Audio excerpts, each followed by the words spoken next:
ना question corresponding क्या दिया, क्वेश्चन में बोला है कि आरएमएस जो वो हमको टोटल करंट डिटरमाइन करना है, और वो भी किस में, आरएमएस में। देखो, determine the RMS value of the current in each branch में करंट निकालना है और टोटल करंट भी निकालना है, मतलब I1 I2, ठीक है, और I भी निकालना है। मतलब अगर ये I1 है, ये I2 है, तो ये I भी हमको चाहिए, ठीक है। और बाकी चीज़ें इसमें दे रखी हैं, लाइक दिस वन करस्पॉन्डिंग।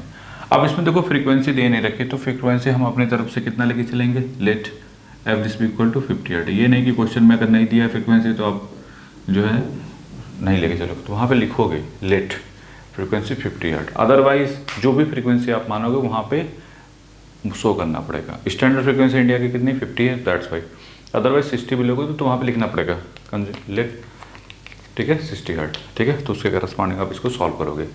तो हम देखो इसको दो मेथड से करेंगे, एक है जो हम फेजर डायग्राम की हेल्प से करना चाहेंगे, दूसरा एकदम जो जब कुछ भी नहीं समझ में आए तो उसकी मेथड से भी कर सकते हो, ठीक है। तो 1 बाय 1 हम लोग करेंगे। तो पहले हम क्वेश्चन ट्राई करना चाहते हैं फेजर डायग्राम की हेल्प से। फेजर डायग्राम, ठीक है, मेथड फर्स्ट, ये हो गया मेथड फर्स्ट, ठीक है। मतलब जिसके जो हमने डेवलप किया था उसके करस्पॉन्डिंग कुछ नहीं। हमारा टारगेट क्या होगा फेजर डायग्राम के लिए, हमको क्या चाहिए, हर का जितनी भी करंट है वो सब का एंगल उंगल चाहिए पूरा दुनिया भर का, ठीक है, वो सब निकालेंगे। नहीं, अब देखो ये क्या है, ये R1 है, ये क्या है L1, ये R2, ये क्या हो जाएगा C2 या C मान लो जो भी है। तो पहले Z1 निकालोगे। देखो हमको वोल्टेज कितना है 212 वोल्ट। अब यहाँ पे एंगल उंगल कुछ दिया नहीं है, तो आप यहाँ पे क्या करो, पहले I1 निकालो, ठीक है। I1 निकालने के लिए क्या करोगे, पहले हमको क्या चाहिए, इसके करस्पॉन्डिंग वोल्टेज कितना है वो लिखोगे, divide by impedance, divide by impedance. नहीं, तो Z1 की वैल्यू किसके करस्पॉन्डिंग है, Z1 दिस इक्वल टू है 15 प्लस जे ओमेगा एल। तो 15 प्लस जे ओमेगा की वैल्यू क्या होगी 2 पाई एफ होती है। तो 2 इंटू 3.14 इंटू फ्रीक्वेंसी कितनी 50 हर्ट्ज, तो ये कितना हो जाएगा 314। तो यहाँ पे हो जाएगा 314 और एल की वैल्यू जो भी है, ठीक है, लाइक दिस वन करस्पॉन्डिंग। अब इनको सॉल्व करके ये हो गया इम्पीडेंस, ठीक है।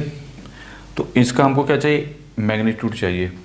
नहीं, तो देखो 15 प्लस 314 इंटू 0.05 इन शिफ्ट, ये आ रहा है 21.7, ये आ रहा है 21.71 एट द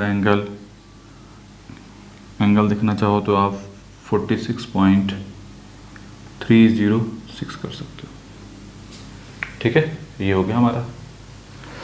कुछ लोग सिर्फ मैग्नीट्यूड यहाँ से निकाल सकते हैं, तो मैग्नीट्यूड अगर निकलेगा तो वो क्या हो जाएगा √15 का स्क्वायर प्लस ये जो भी वैल्यू है 314 इंटू 0.05, ऐसे भी निकाल सकते हो अगर नहीं, ये मैग्नीट्यूड हो गया।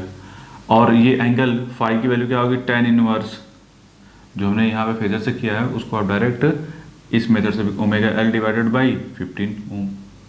तो जो एंगल आएगा वो कितना आएगा, यही 46.305, ठीक है। अब करंट देखना है, तो करंट की वैल्यू क्या हो जाएगी, I1 की वैल्यू क्या हो जाएगी V डिवाइड बाई Z1, ठीक है, V divide by Z1। V कितना है, यहाँ पे सिर्फ मैग्नीट्यूड की बात हो रही है, तो V की वैल्यू कितनी है 212 डिवाइड बाई Z1 का मैग्नीट्यूड कितना है 21.71, ठीक है। ये जो भी वैल्यू आएगी वो मैग्नीट्यूड आएगा, ठीक है। तो ये आएगा आपका 212 डिवाइड बाई 21.71, दैट इज 9.76, ठीक है। ये हो गया हमारा इसके करस्पॉन्डिंग का आपका करंट आ गई, ठीक है। और अभी ये current V divide by something, ये जो भी आएगा एम्पियर में आएगा, ठीक है। यहाँ तक तो कोई डाउट नहीं होना चाहिए। और एंगल हमको पता ही है कि Z1 की वैल्यू जो फाई है वो कितना है, लाइक दिस वन है, ठीक है। तो होगा क्या, अब अगर ड्रॉ करना चाहोगे तो कि जो भी बनेगा ये पहले करस्पॉन्डिंग ये v है, v को हमने क्या ले लिया, रेफरेंस ले लिया, ठीक है। और ये कितना है 46 पॉइंट समथिंग। अब ये देखिए ये करंट ये क्या है, लैगिंग होगी नहीं। आप इसको देखो, अगर इसमें मैग्नीट्यूड पुट करते, अगर आप फेजर से करते तो I1 की value v at the angle 0 ऐसे लिखते, और Z1 की वैल्यू कितनी लिखते, Z1 एट द एंगल जो भी एंगल है 46.306, तो ये मिलता, ये v बाई आई की वैल्यू कितनी आती 9.76 और एट द एंगल माइनस 46.306। तो इसकी हेल्प से आपने इसको लिख दिया माइनस 46.306, ये हो गई I1। उसी तरीके से सेकेंड ब्रांच में Z2 क्या हो जाएगा, व्हाट अबाउट Z2 की वैल्यू क्या हो जाएगी 20 प्लस नहीं minus J upon omega C, नहीं कैपेसिटर है ना, दैट्स वाई 20 माइनस J।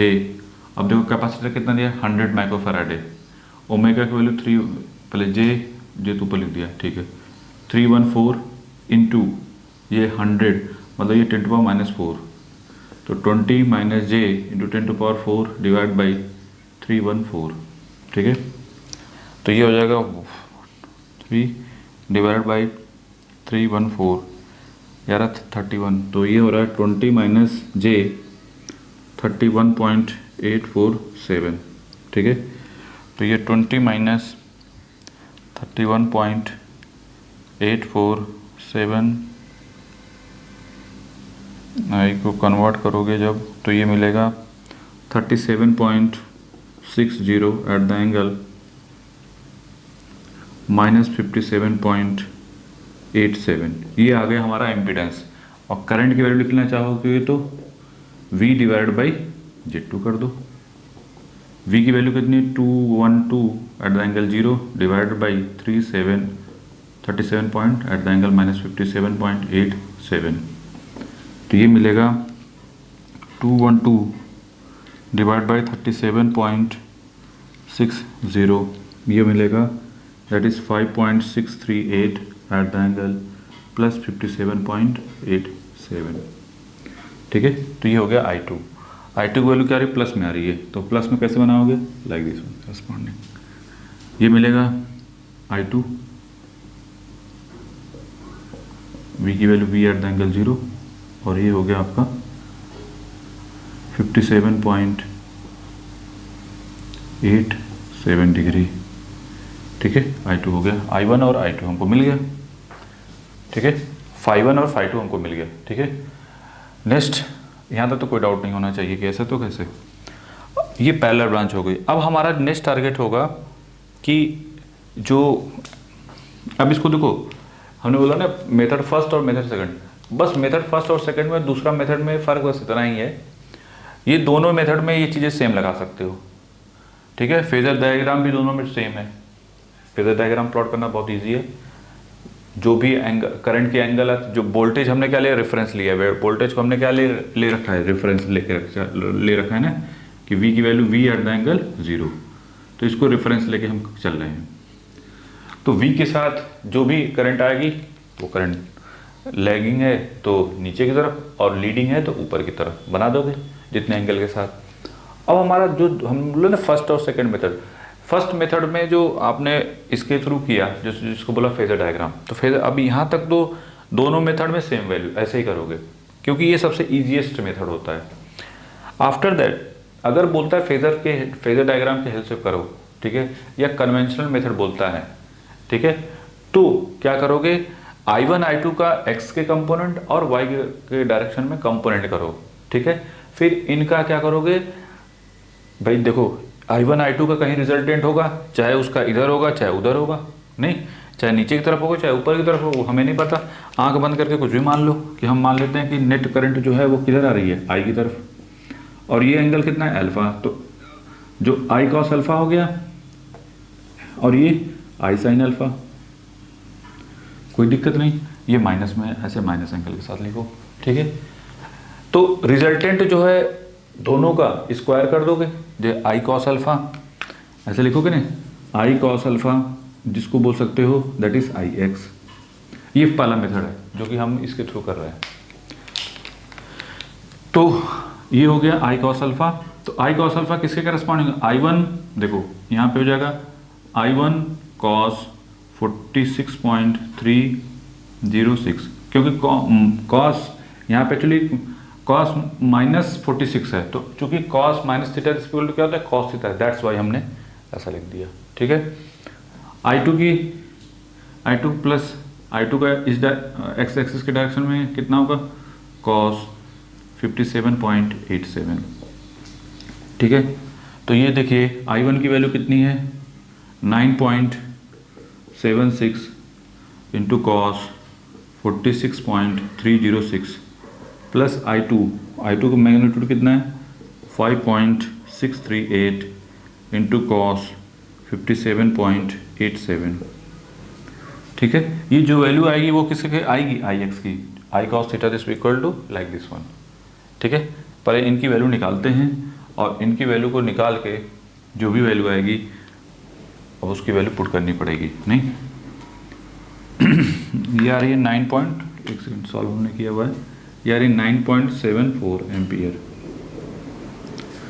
उसी तरीके से आई वाई करोगे तो आई साइन अल्फा।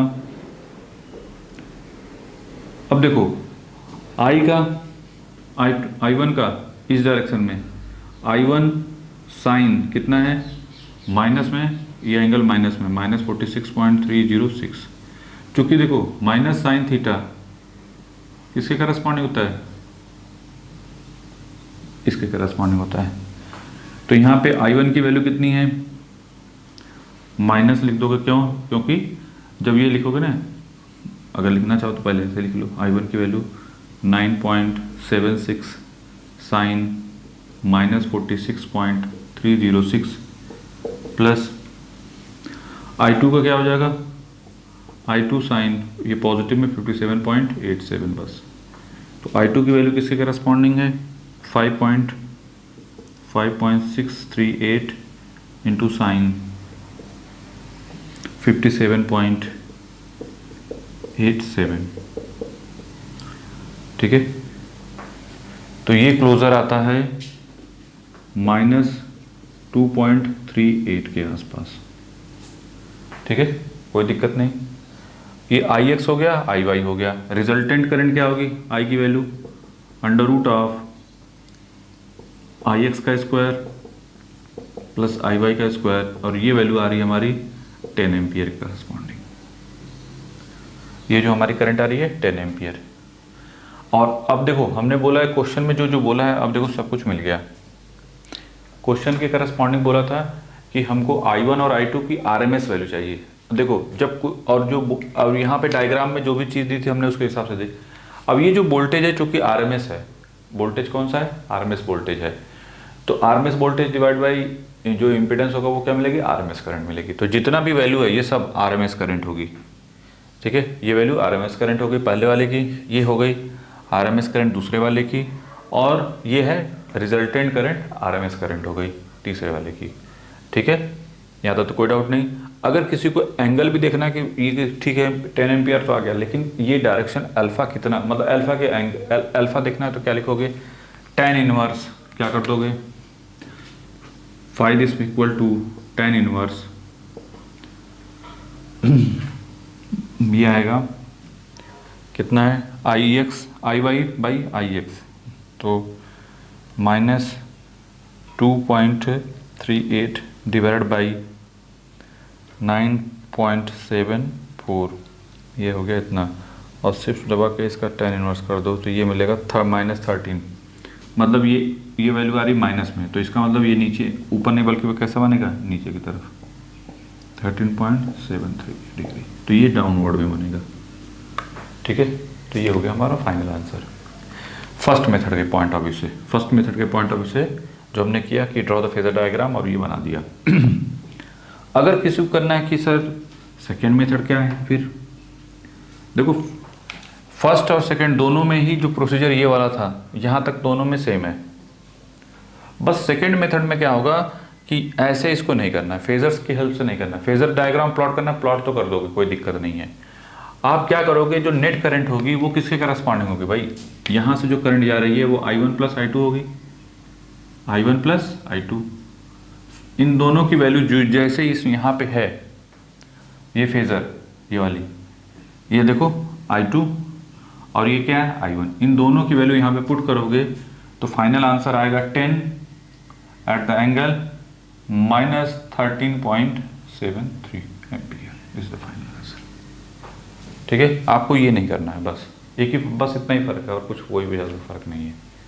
ठीक है, तो फेजर डायग्राम की, फेजर की हेल्प से भी कर सकते, फेजर डायग्राम की हेल्प से भी कर सकते हो और फेजर की हेल्प से, इसको फेजर बोलते हैं और इसको फेजर डायग्राम बोलते हैं। फेजर डायग्राम की हेल्प से जो पोलर फॉर्म में लिखा है उसको फेजर बोला जाता है। ठीक है, और उसके साथ ये वाली जो वैल्यू होती है IEEE के हिसाब से RMS वैल्यू होती है। आप पीक वैल्यू भी लेके चले हुए, लेके भी चल सकते हो, तो आंसर वहाँ पे पीक वैल्यू करस्पॉन्ड लिखोगे। अगर नहीं तो RMS लेके चलोगे तो RMS लेके चलोगे, और लास्ट में अगर उसको पीक में कन्वर्ट करना है तो √2 से क्या कर दोगे, मल्टीप्लीकेशन कर दोगे। This is the final answer, बना लो इसको।